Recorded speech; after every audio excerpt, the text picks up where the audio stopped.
Buenas noches, ¿cómo están ustedes? Como todas las semanas charlando ustedes y yo, a lo largo y a lo ancho de este país.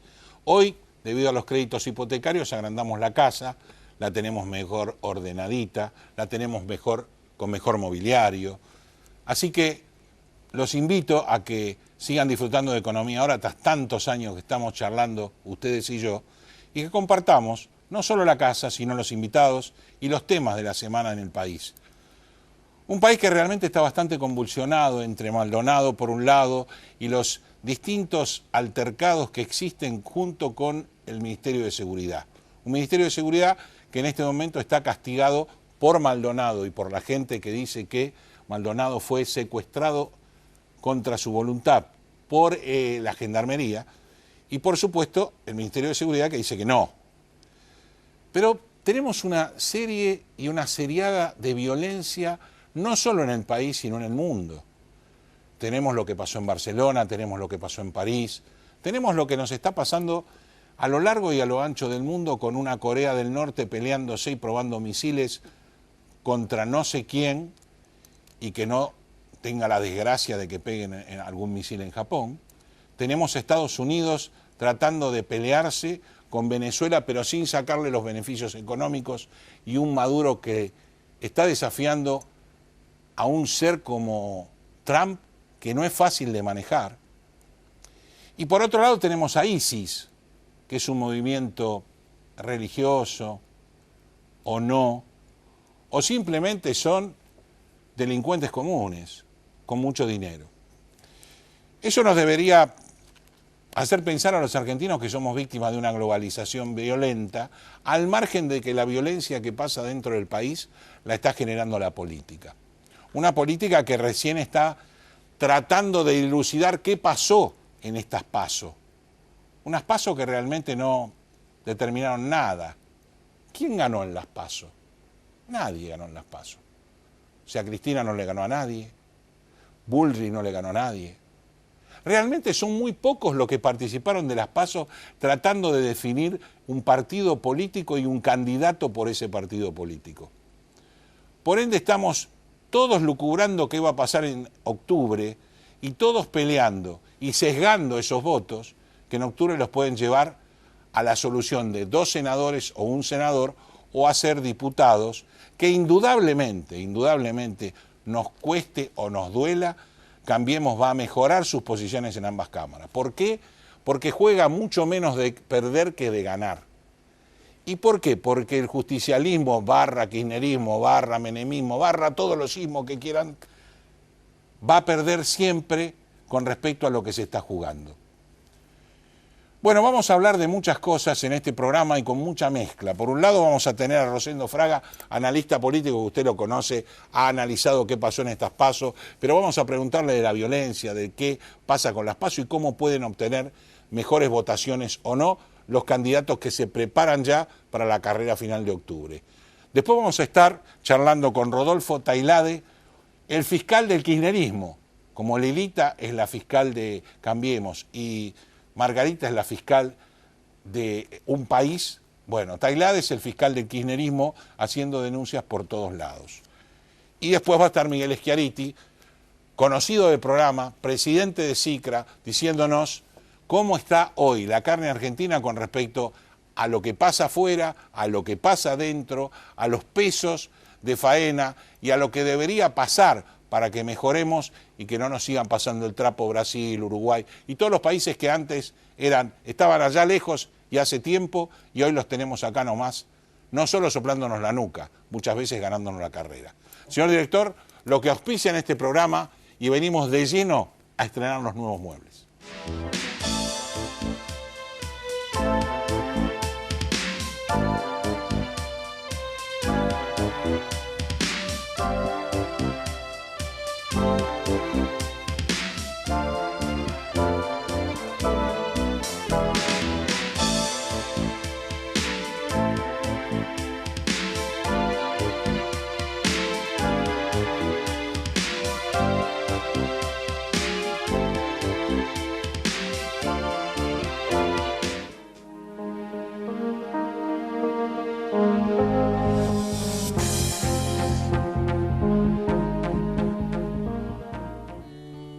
Relevamientos y auditorías fiscales Sociedad Anónima.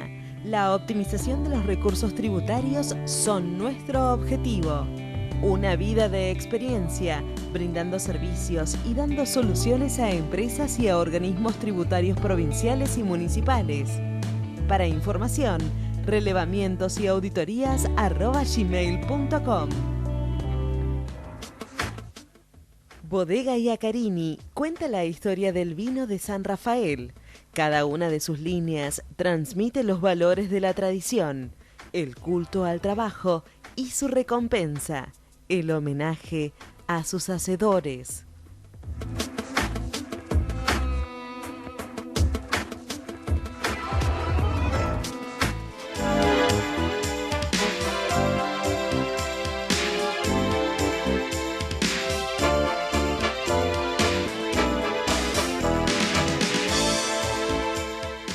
Bueno, estamos lo que prometimos en la apertura. Primer bloque del programa vamos a hablar de política, nada menos que con Rosendo Fraga. Gracias por estar en Economía Ahora. Gracias por invitarme. Y lectura primero preocupante, lo decía en la apertura, la violencia no solo nacional con respecto a lo que está pasando por, obviamente, esta lucha contra muchas mafias que hay dentro de la nación.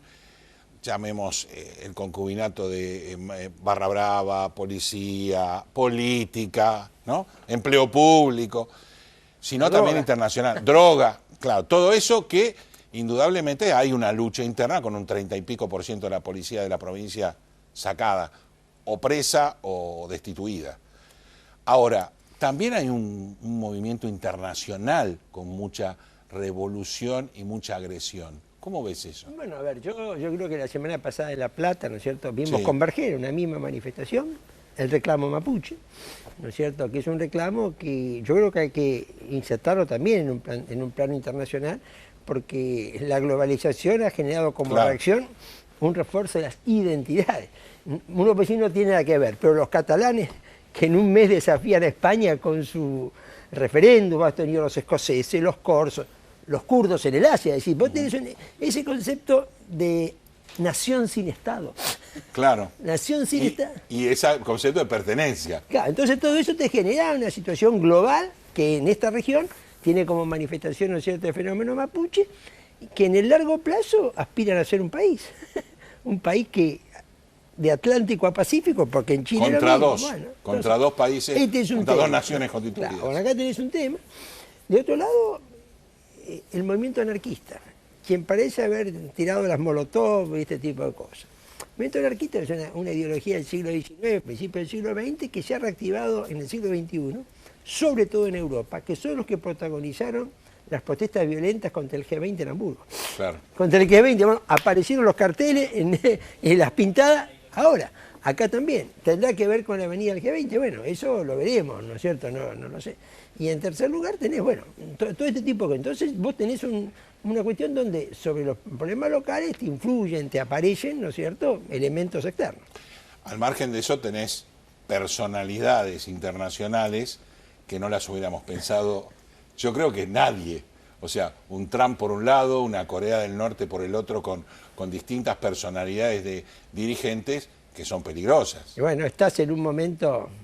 Bueno, estamos en un programa de economía, pero la suba del oro, que se ha registrado, pues sabés que históricamente es así, el valor del oro es el más sensible a los riesgos de conflicto bélico. Exactamente. Bueno, y lo que ha tenido a comienzo de esta históricamente. A comienzo de esta semana, lo que ha tenido es una alteración, una suba en el precio del oro que te registra el aumento de riesgo de conflicto bélico en Corea, donde, como vos decís, ¿no?, este es un tema muy importante, porque todo el mundo estaba mirando a Barcelona, el Estado Islámico. Desde el punto de vista global, viste lo que está pasando ahí en Corea. Corremos de costado el tema religioso, ¿no? Porque ISIS, los distintos movimientos hoy violentos, yo creo que no traen elementos religiosos intrínsecos, sino que están teñidos de... Bueno, a ver, yo creo que todo esto primero, uno nunca tiene que olvidarse que el 90% de los muertos por el terrorismo islámico son musulmanes. El 90%, son 9-1. Lo que nosotros vemos en Europa, en Estados Unidos, si vos lo proyectás a lo que pasa en Siria, en Irak, Afganistán, Pakistán, Nigeria, No sé si está acá. Cuidado, ¿no es cierto?, en este tema. Hay una raíz religiosa que es una interpretación deformada del Corán, ¿no es cierto? Claro, como en Barcelona, vos viste que el gran reclutador era un imán. Exactamente. Sí, es decir, pero es una interpretación deformada, que después se mezcla desde ya con otras cosas. Pero lo que vos comenzaste a decir, Corea del Norte, con Estados Unidos, ahí no hay un factor religioso, es un conflicto estratégico donde las personalidades de los líderes, Trump de un lado, Kim del otro, bueno, pueden jugar un papel importante. Yo siempre digo, las crisis globales históricamente suelen escalar por error de cálculo. Claro. ¿No es cierto? Es así. Hasta la Primera y la Segunda Guerra Mundial derivaron de errores de cálculo de los líderes de lo que iba a suceder. Y esto es lo que hay que tener cuidado en este caso. Bajando a nuestro país y estas elecciones que tuvimos, que se está definiendo en estas horas quién ganó, quién no ganó en la provincia de Buenos Aires, por muy poco margen, sabemos que o ganó uno o ganó otro. Llegado el caso, la última información pareciera que ganó Cristina por un caso margen. bajo o un escaso margen. ¿Qué nos da como lectura con respecto a la posición política en el país y a lo que nos puede traer octubre con esta encuesta cara para mí, que nos da una idea, pero no creo que nos dé una idea acabada de lo que puede pasar en octubre? Bueno, a ver, esta es las cuartas elecciones con PASO. Dos de los tres casos anteriores, la PASO anticipó el resultado. La reelección de Cristina en la primera vuelta del 2011 y el triunfo de Massa en la provincia de Buenos Aires del 2013. 2013, sí. El que ganó la PASO. El 2015 no fue así, porque que en la PASO Macri quedó 8 puntos abajo de Scioli, en la primera vuelta 3 y después. Es decir, no hay un antecedente que homogéneamente te diga una dirección en otra, ¿no? Es decir, no significa que lo que pasa en las PASO se reproduce. De cualquier manera, me parece a mí, ¿no es cierto? Acá hay una suma nacional de votos, si cambiemos sumando todo hasta lo que no se llama cambiemos, como la ciudad se acerca al 40% de los votos, y para mí el kirchnerismo ha sacado el 22% de los votos. Entendiendo el kirchnerismo, no solamente el voto por Cristina en la provincia de Buenos Aires, sino por Filmo en la ciudad de Buenos Aires, por Rossi, y todo lo que ha sido a candidatos manifiestamente, ¿no es cierto?, kirchner. Esto es lo que yo no veo que se vaya a alterar sustancialmente. Punto más, punto menos, un Cambiemos como una primera minoría sólida en la elección legislativa. ¿No es cierto? Esto no se altera, habrá un punto más, 2 puntos más, bueno. Claro, también es difícil, el trasvasar votos de una fuerza a otra. Mira, a ver, nosotros tenemos un solo precedente. En un capital grande. Claro, esto a nivel nacional. Si ese 40 es 42, 38... No, eso es si coherente. el 20 es 24, 20 del kirchnerismo, eso es lo que... Más también tenés la cantidad de gente que va a votar, con las que votó las PASO y que no votó, que va a votar después. Me parece decir, Cambiemos como primera fuerza nacional, una primera minoría, y el kirchnerismo en el universo de la oposición como el polo más articulado, esto me parece que no cambia, con una distancia importante. Ahora, la provincia de Buenos Aires es un tema totalmente abierto. Sí. Es un tema abierto. Nosotros tenemos un solo precedente de PASO con elección de medio mandato, que es el 2013. ¿Y cómo funcionó esto? Es decir, Massa saca 35 en las PASO y después saca 44 en agosto. Insaurralde 30 en las PASO, 32 en octubre, quiero decir. Sí, Entonces, sí. claro, ¿viste? Vos en la general, digamos. Es decir, ¿qué sucedió? Hubo 11 puntos que habían votado de una manera en las PASO que votaron de otra manera en octubre. ¿Me entendés? Que se reasignaron en función de los dos primeros. Este fenómeno yo creo que probablemente va a suceder. Viste que los dos primeros se van a beneficiar de una polarización a costa del tercero, el cuarto, el quinto. Ahora, la dirección exacta de esto me parece que... Mira, nadie en el mundo está en condiciones de adelantar una elección 2 meses antes. No claro. Es que sea un fenómeno, y tenemos múltiples ejemplos, ¿no es cierto?, de esto, pero que se te va a polarizar entre los dos primeros, como pasó el 2013, me parece que sí, este es un escenario muy probable. Ahora, esta trampita realizada con el recuento de votos primero, con el cortar la elección en su momento dado, por una diferencia que fue una diferencia muy chica, ¿beneficia o perjudica al gobierno? Para mí lo perjudica. ¿Por qué? Te voy a explicar. Mira, porque el gobierno hace de la transparencia un valor diferencial. Sí. Hace. Era el Cambiemos. Claro, así, vos hacés de esto. Entonces, si vos cualquier cosa que en alguna medida te empañe eso, a mí me parece que el gobierno es mucho más lo que pierde que lo que gana. Viste, lo que gana es si Cristina festejaba el domingo a la noche o festeja el miércoles o el jueves, no te cambia sustancialmente nada. No, al contrario, yo creo que cambia porque significa que vos hiciste algo para que no pasara. Pues yo te estoy diciendo, yo no estoy hablando de fraude ni mucho menos, sino de transparencia, que es claro, otro concepto. Estamos hablando de transparencia. Me parece que el gobierno es más lo que pierde que lo que gana, me parece innecesario, ¿no? Por esto, es mi opinión, ¿viste? Y creo que en octubre eso hay que corregirlo. Y llegado a octubre, manteniendo una posición similar, o sea, llegado el momento, no similar sabiendo si gana o no gana Cristina, sino qué pasa después, siendo senadora, como se estima que va a ser, qué pasa después con una Cristina ganando así o ganando mejor o perdiendo. Bueno, yo creo que cuanto mejor sea el resultado de Cristina, supongo yo, conjeturo, mayor va a ser su capacidad de jugar un rol en la articulación del peronismo que viene después. Cuando peor sea el resultado, menor va a ser esto. Ahora, yo en esto te mencionaría que yo a veces veo algunos juicios que me parecen un poco precipitados, si el peronismo está terminado, el peronismo se acabó, Cristina se acabó. Mira, la semana pasada, el día miércoles, en el Senado, hubo media sanción una ley, la ley de ciencia y tecnología, y salió 39-9. Todo el peronismo votó junto en ese, ¿no? Y Cambiemos no juntó ni los propios. ¿Qué es lo que quiero decir? Como ahora la semana que viene tenés una cumbre de gobernadores para la discusión de la coparticipación, cuidado, que el peronismo no tenga un liderazgo unificado no quiere decir que frente a temas concretos no lo veas converger.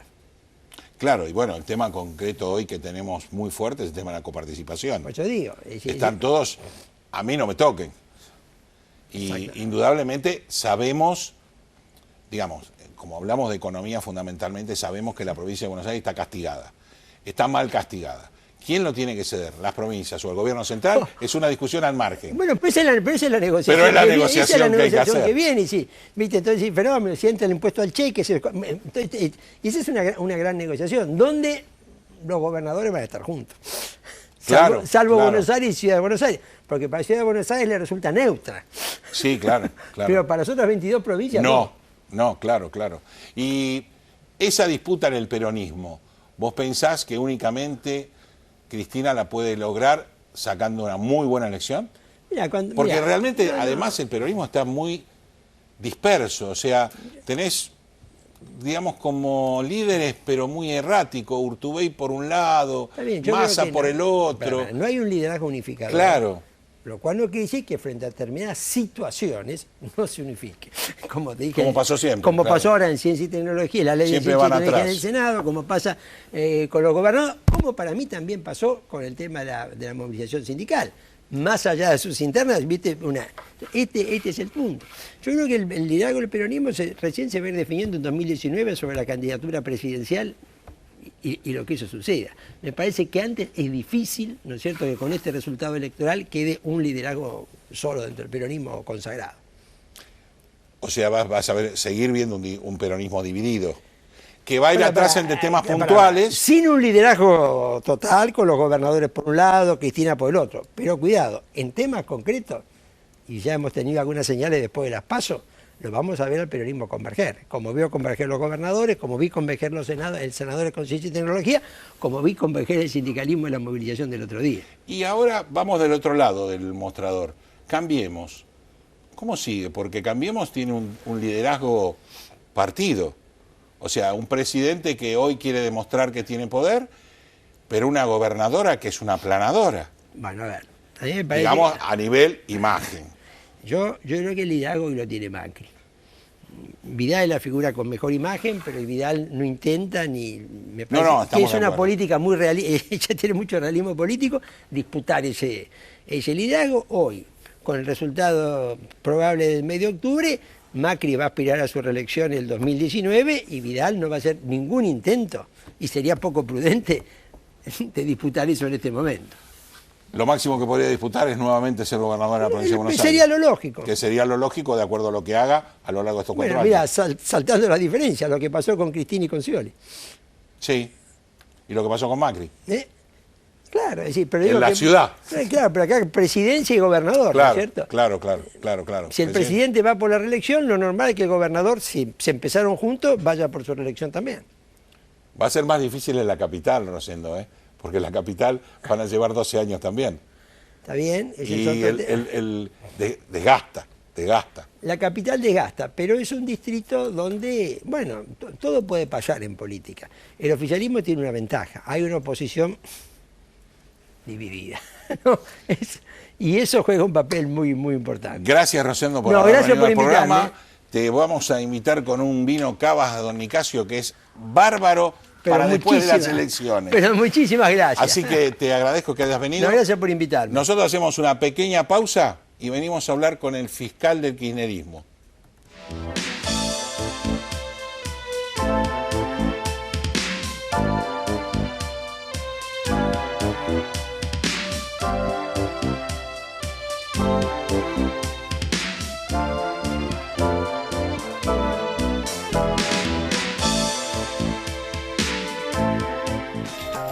Oeste Pack, desde hace 20 años en zona oeste. Amplio horario de atención, desde las 8 hasta las 17:30 horas. Entregas a domicilio y envíos al interior. Contactanos por teléfono, Facebook, WhatsApp o Twitter. Respondemos su consulta al instante. Bodega Iacarini cuenta la historia del vino de San Rafael. Cada una de sus líneas transmite los valores de la tradición, el culto al trabajo y su recompensa, el homenaje a sus hacedores.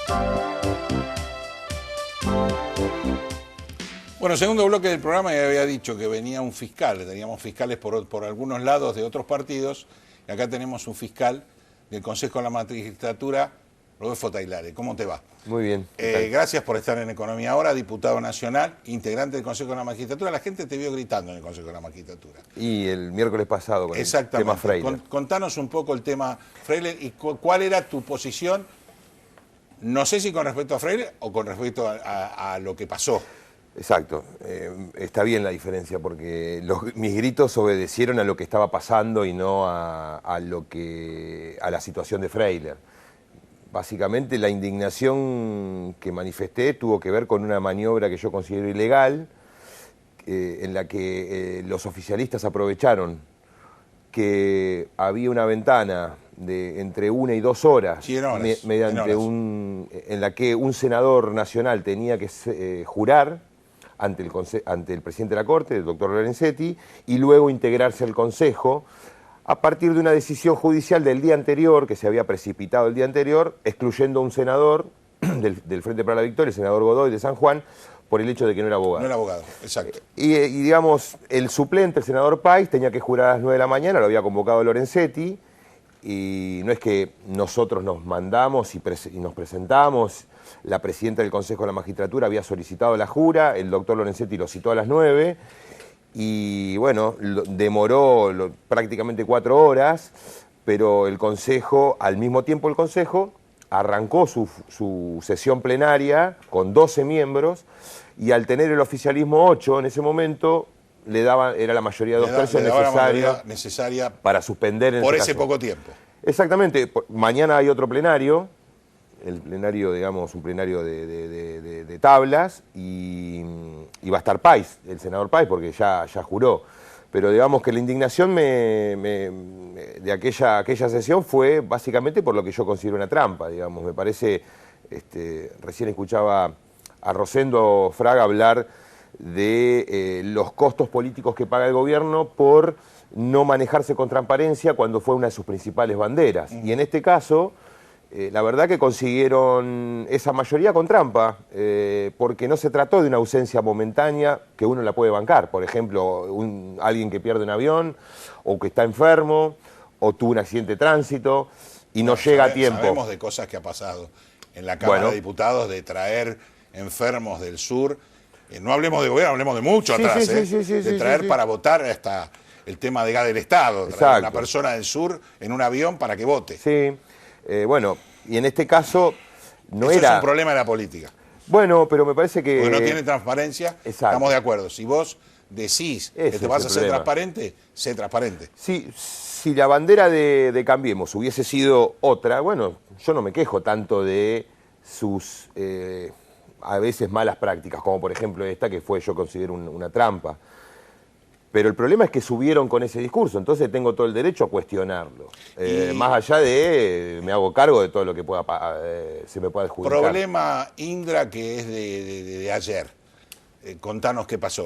Bueno, Indra es la empresa... Nosotros un poco contamos junto con Rosendo el Exacto. jugarreta del gobierno de voy a contar lo que me va bien y lo que me va mal en un momento dado, Sí. anulo el cuento y vamos para adelante. Bueno, eso está... Fue una pavada realmente. Sí, sin sentido. Sin sentido. Sin Estamos de sentido, acuerdo. porque además hicieron una buena elección. Es decir, yo creo que a las 11 de la noche del domingo 13, yo hablé con Alejandro Tulio, digamos, el que fue director nacional electoral Exacto. de Cristina, Sí, sí. hoy director de Asuntos Institucionales del Correo, pero que también maneja esto. Hablé a las 5 de la mañana y él me reconoce en ese momento que había ganado Cristina, inclusive me lo reconoce, fíjese la sabiduría de Tulio en esto, me da el número que va a dar mañana el juez. ¿Quién no la sabía? Porque la sabía, y yo creo que la sabía a las 11 de la noche, por eso... Sí, sí. Ahora, si uno dice, Cristina está ganando por 10 puntos, pero la verdad que era una elección pareja, reñida, y ellos tenían una buena elección para mostrar, la verdad que se metieron en un barrial sin sentido. Y bueno, y a partir de ahí yo estuve cuestionando duramente tanto al Correo como a Indra, que es la empresa que provee el software a través del cual se hace la carga, y digamos, la cuestioné duramente por justamente lo que había pasado ese domingo. Y ayer me recibí una carta documento del presidente de Indra, Argentina, en donde me intimaba a que cesara o me abstuviera de seguir manifestándome en esos términos con la compañía, porque bueno, según ellos mis manifestaciones eran falsas y de persistir me iban a hacer alguna acción civil. Y la verdad que le voy a contestar la carta documento, no me están convocando, digamos, a una mediación ni me están anunciando un juicio, me están planteando ese escenario. Están planteando que te calles. Exacto. Le voy a contestar preguntándole o pidiéndole explicaciones también de cómo fue la contratación con el Correo, porque ese es un tema que hoy todavía está absolutamente invisibilizado, es decir, no sabemos cuánto pagó el Correo por los servicios de Indra, en qué consistió el requerimiento técnico, es decir, el Correo tuvo que pedir un software especial, que es un software que seguramente se viene utilizando desde hace años. Sí.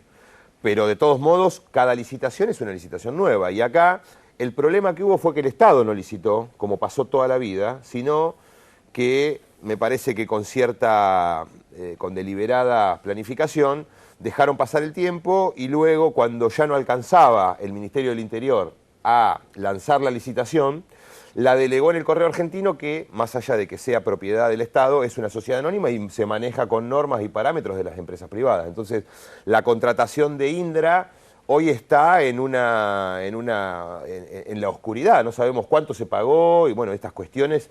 Le voy a preguntar a Indra en mi respuesta, digamos, también para tener cierta...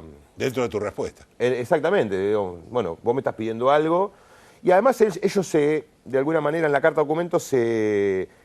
ofrecen a darme todas las explicaciones que yo entienda tienen que dar. También has hecho una demanda contra el presidente por su declaración jurada. Sí, efectivamente. El domingo 20, el periodista Horacio Berbisky publica en página 12 una nota en donde da cuenta de que el presidente era titular registral de 2 inmuebles, junto con su hermano Gianfranco, que es el menor.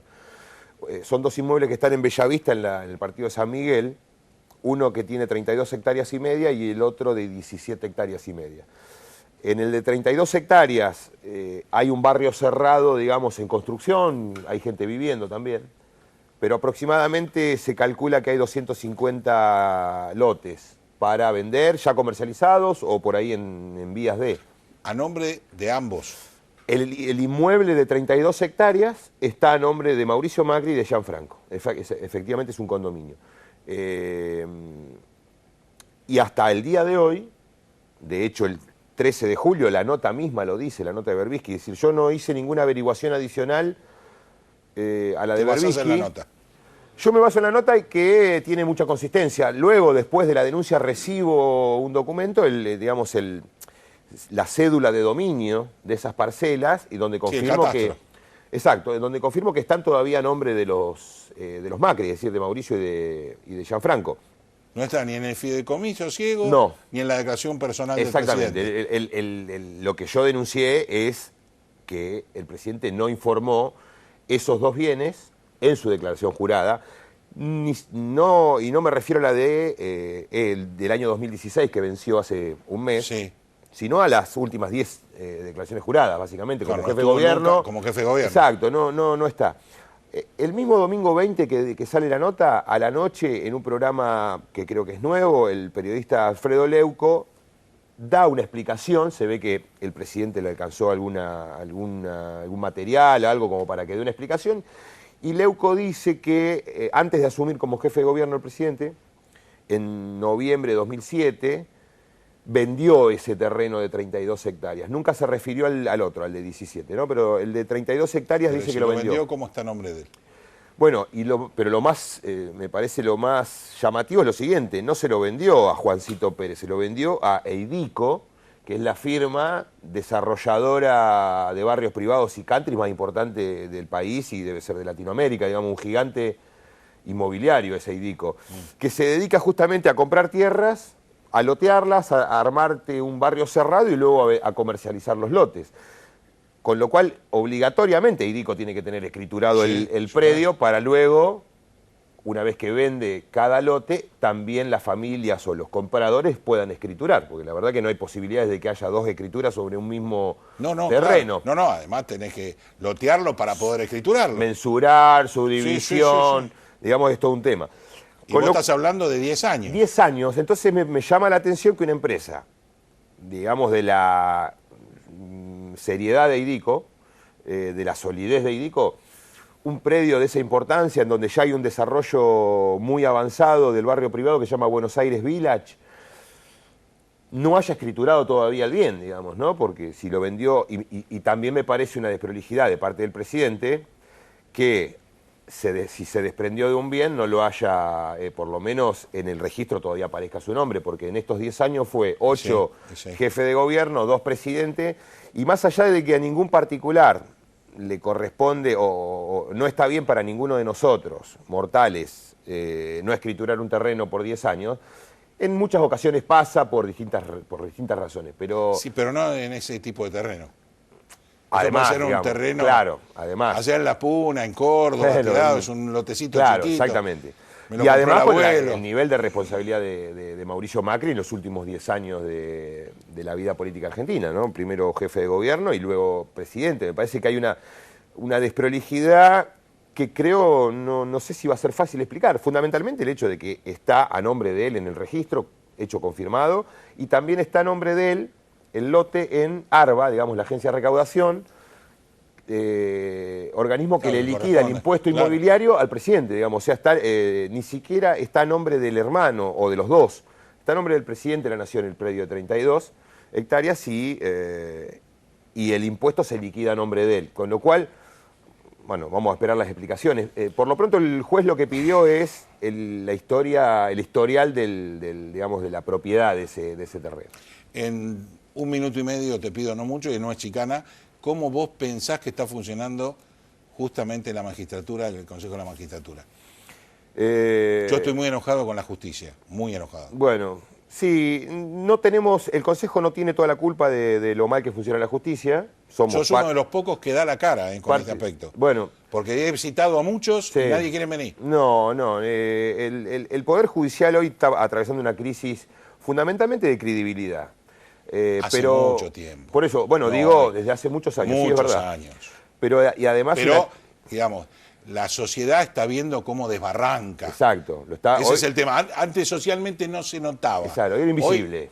Hoy no. No, hoy cualquier movimiento de un juez, los medios lo ponen los diputados o los medios estamos trabajando como si fuéramos integrantes de la justicia. El Consejo de la Magistratura tiene la misión tres misiones fundamentales. Administrar los recursos del Poder Judicial, salvo la Corte Suprema.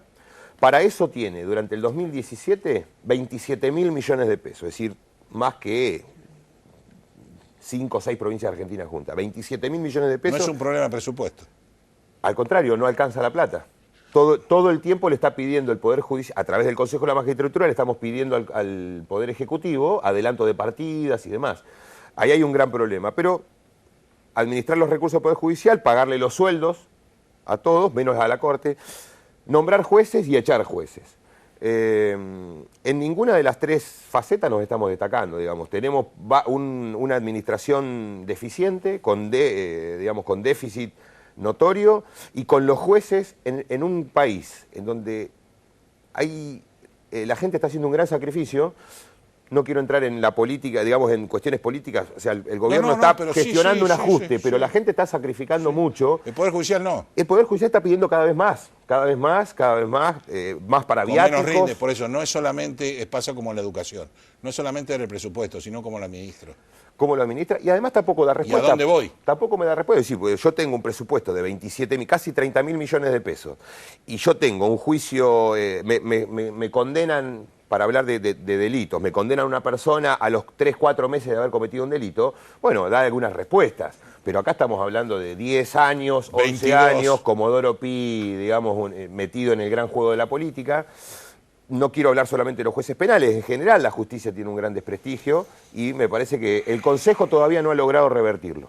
Inténtenlo. Gracias, Rodolfo, por haber Muchas gracias venido. a usted, Raúl. Te invito con un vino para bajar a veces la mala onda Sí, de señor. lo que no funciona. Muy Gracias amable. por haber venido con Muchas nosotros. gracias. Vamos un ratito nomás, apenas una pausa y venimos a hablar de carne argentina.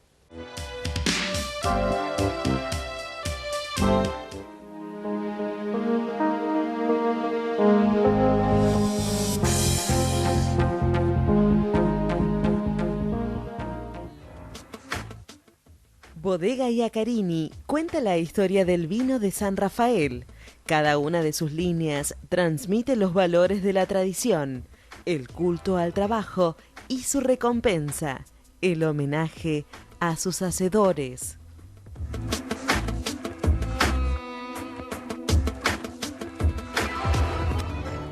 Relevamientos y auditorías fiscales Sociedad Anónima. La optimización de los recursos tributarios son nuestro objetivo. Una vida de experiencia, brindando servicios y dando soluciones a empresas y a organismos tributarios provinciales y municipales. Para información, relevamientosauditorías@gmail.com.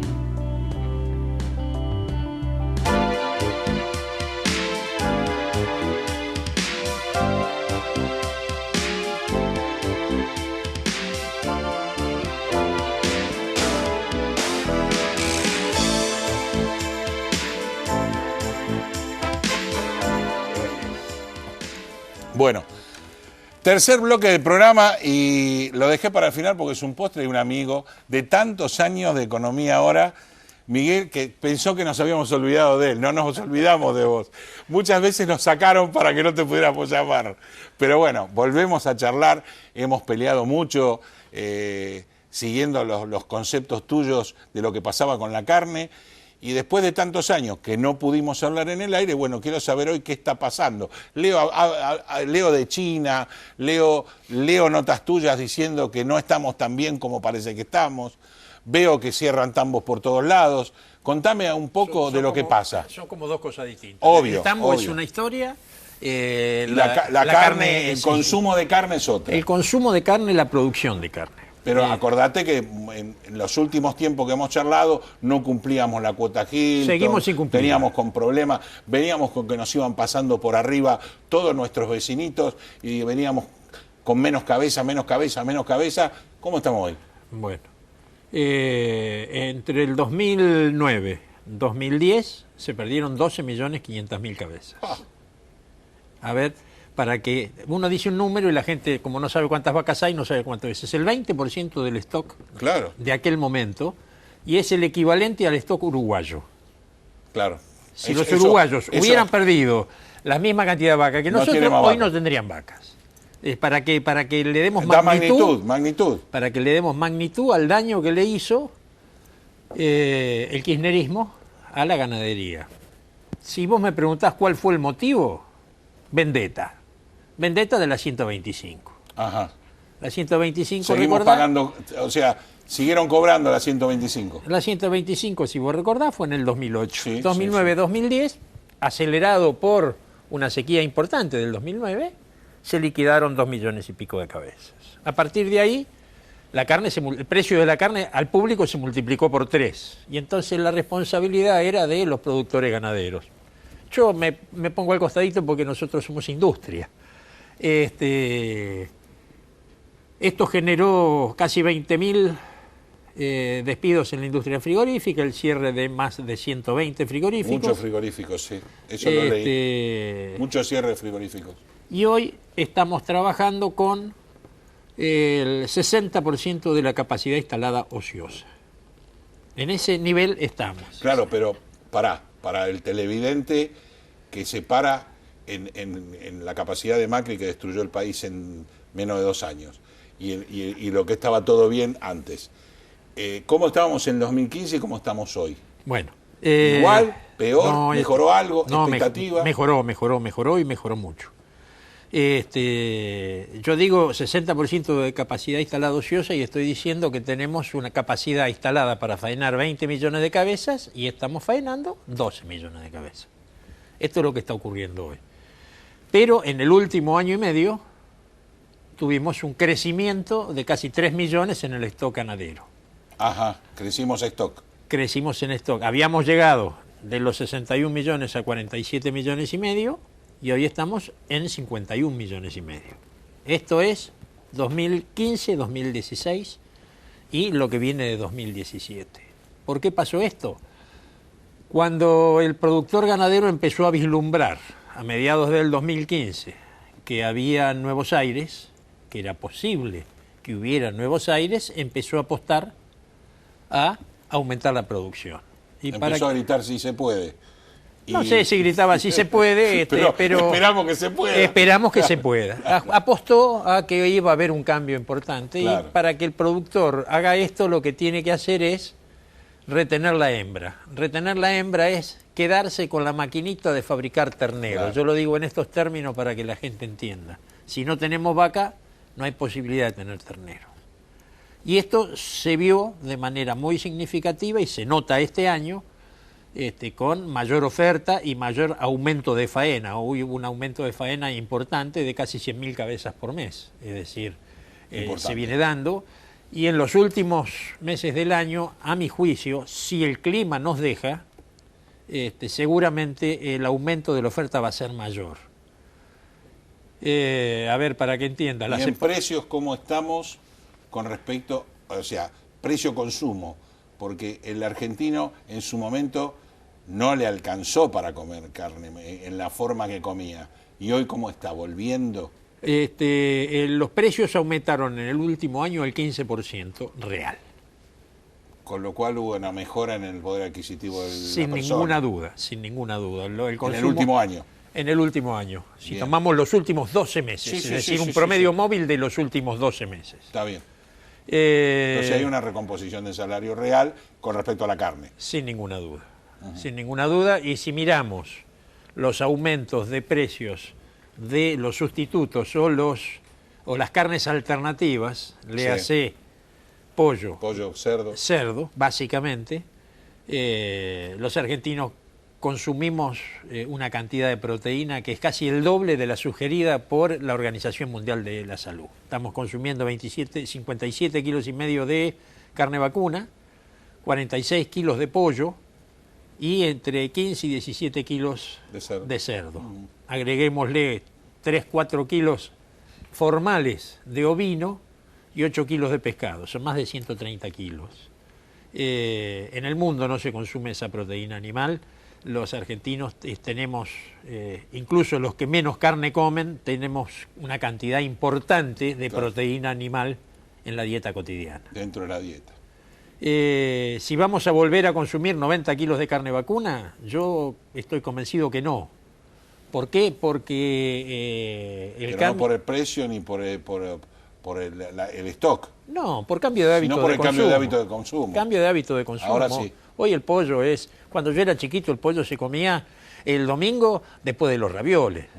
Éramos 6 y comíamos un pollo de 2 kilos, o 2 kilos y moneda. Después de los ravioles comíamos el estofado de pollo. Claro. Hoy el pollo es una comida de todos los días, de todos los estratos sociales. Sí, está claro. Esto es así. Y el cerdo, a partir de hace 8 o 10 años, cuando hubo un cambio importante en la genética porcina, que se empezó a producir un cerdo muy magro, entonces ha empezado a aumentar el consumo de manera muy significativa, y hoy cualquier carnicero no solo tiene costillitas de cerdo, que era lo que había hace 20 años atrás, sino tiene milanesas de cerdo, del cerdo, exactamente, sí. Hay cortes, se está empezando a consumir de manera significativa. ¿Cómo vemos el futuro? La industria frigorífica... Te noto muy calmo, cosa que me alegra. A mí también. Has estado... A mí también, enloquecido. Conmigo muy enloquecido muchas veces, con todas las razones habidas y para ver, obvio. No diga que estabas loco vos, sino que la situación te llevaba a la energía que ponías. Hoy te noto calmo. Estoy calmo porque, si bien las cosas no son las que la industria frigorífica necesita, no están en el nivel en que la industria frigorífica las necesita, uno ve que hay un gobierno que tiene intenciones de generar una política favorable al sector. A ver, para que quede claro, este es el primer presidente que en 1 año y medio, en 18 meses, recibió el sector 3 veces. El presidente, junto con su equipo, y recibió la mesa de carnes en 3 oportunidades. Y viene dando pequeñas soluciones, pequeñas ya el diálogo es una solución. La pucha. Ya el diálogo es un avance impresionante. Y antes del diálogo hizo algo que la industria necesitaba, y fue quitar las retenciones a las exportaciones. Y no solo quitar las retenciones a las exportaciones. Reintegro las exportaciones. Acaban de firmar, primero fue del 3%, el 4%, ahora se le dio 1,8 más por un año, es decir, 5,8% de reintegro, con lo cual mejora el tipo de cambio. Algo tuviste que ver con ese aumento. Y seguramente hemos trabajado mucho en mucho del reintegro y de lo bajo que era el reintegro para poder potenciar la carne. Bueno, esto potencia. Sí, sin ninguna duda. El atraso cambiario que hubo en la Argentina durante mucho tiempo hace que los costos medidos en dólares, que es como uno termina exportando, los costos argentinos estén por encima de los costos de cualquier país competidor. ¿Y el interés de China? Mira, China a mí para me preocupa, o sea, no me alegra demasiado, me preocupa. Mira, China para mí es una de los mayores aciertos que tuve en mi carrera político-económica, si querés llamarlo. A China fuimos con el Instituto de Promoción de Carne Vacuna en el 2005, con el mercado absolutamente cerrado. Volvimos en el 2007, 2008, 2009, se abrió el mercado en el 2012. Hoy es el primer mercado, el primer destino, para nosotros, el primer destino de la carne argentina. En volumen es el primer destino. Fíjate que es muy importante el futuro de Me asusta. ¿Por qué te asusta? Y me asusta porque China es un hiperpaís, y en cuanto el consumo funciona, la nivelación es para nosotros. Yo no estoy tan asustado, pero no. De lo neófito que soy en el tema. Claro, no estoy asustado porque China no es un país que vaya a competir con Argentina, porque no tiene... No para competir, sino que no lo vamos a poder proveer, y por ahí la solución de proveer es le saco carne al argentino. Al contrario, cuanto más exporta, más excedentes de exportación quedan en el mercado interno. Por tipo de corte. Por tipo de corte, quedan en el mercado interno. Perfecto. Se está por abrir ahora, hasta ahora solo vendemos carne congelada sin hueso. Se está por abrir carne enfriada. Enfriada y con hueso. Con lo cual la carne enfriada nos permite llegar a mercados de alto nivel de consumo. Sí. Es decir, vos en China hoy tenés 1 millón de millonarios. Sí. Es una cosa asombrosa. Y además tenés... o sea, para nosotros es asombrosa por el nivel de país que tenemos y de población. cuando vos analizás No, sí. económicamente 1.400 millones, claro. Son obviamente, 1.400. ¿dónde vende más cantidad de Mercedes-Benz? En China. ¿Dónde venden mayor cantidad de BMW? En China. De lo que vos quieras van a vender en China. Sí, sin ninguna duda. Porque hay una clase que antes era lo de abajo y hoy han hecho una clase poderosa y potente. Bueno, esto es lo que está ocurriendo en todo el sudeste asiático. Están incorporando las clases campesinas. La primera vez que yo fui a China, andábamos por Pekín y tenías bandas de bicicletas Claro. con chinos, con la lámpara, digo yo, Sí, con la pantalla sí, de la lámpara sí. en la cabeza, y andaban en bicicleta. Hoy no se ven más. Claro. Hoy los que andan en ciclomotores andan... Ciclomotores o motonetas. No, ni siquiera. Son bicicletas eléctricas, no hacen Claro. ni ruido. Y ya no usan más la ropa típica, No, es decir, ha crecido. incorporaron la clase campesina que pasaba mucho hambre en el interior a una clase a las ciudades y la han incorporado, las ponen, ¿cómo se llama? Las han educado y las tienen trabajando de manera absolutamente, es realmente llamativo. Y ojo, no es solo China. Es Taiwán, es decir, es todo el Todo el sudeste. círculo. Todo Claro, el sudeste, círculo. y se vienen ampliando mercados en ese sentido. Ese es el futuro de la carne, del volumen de exportaciones de la carne. Gracias. Este año las exportaciones aumentaron ya más del 20%, casi el 30% llevamos de aumento de las exportaciones, que siguen siendo pobrísimas en cantidad. Perfecto. Pobrísimas. De 200.000 pasamos a 200, vamos a terminar en 260, 270.000. Gracias, Miguel. Realmente me sorprende las buenas noticias que tenés después de lo que hemos pasado. Pero te invito a que festejemos la carne con un excelente cava de Don Nicasio.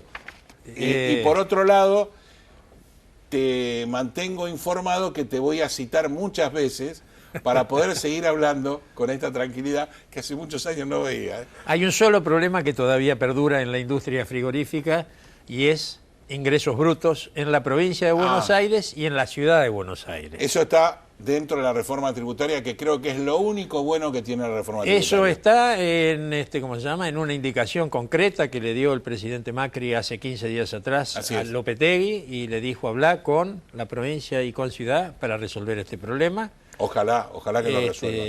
Y bueno, hemos tenido algún contacto con Lopetegui, está trabajando sobre este tema, espero que lo resuelva realmente. Yo creo que esa es la gran reforma tributaria, para mí lamentablemente, es la gran reforma tributaria. A ustedes les va a hacer muy bien, pero a todo el país no en general, sino que tienen que resolver otros temas. Pero bueno, ingresos brutos, y lo sumás, es el más del 10% del costo, es el más del 10% del costo de cualquier producto. Es una locura. Bueno, me despido con Miguel, por supuesto, me despido de ustedes hasta la semana que viene, y le digo a Francisco Rubén, que nos ve desde Santa Cruz, que no estamos acá solo en la capital, no en la General Paz. El sur también existe, y el norte también. Por eso cuando pedimos para los jubilados, para los centros asistenciales, para la educación, para la salud, no hablamos de la ciudad de Buenos Aires, hablamos del país. Somos de segunda en el país, no afuera, en el país. Así que lo que quiero es que los jueces, como dije, se pongan los pantalones largos, y no podemos tener juicio de 20 años. La semana que viene nos vemos, dejen sus mensajes, véannos por YouTube y manden un Twitter. No sean malos. Hasta la semana que viene.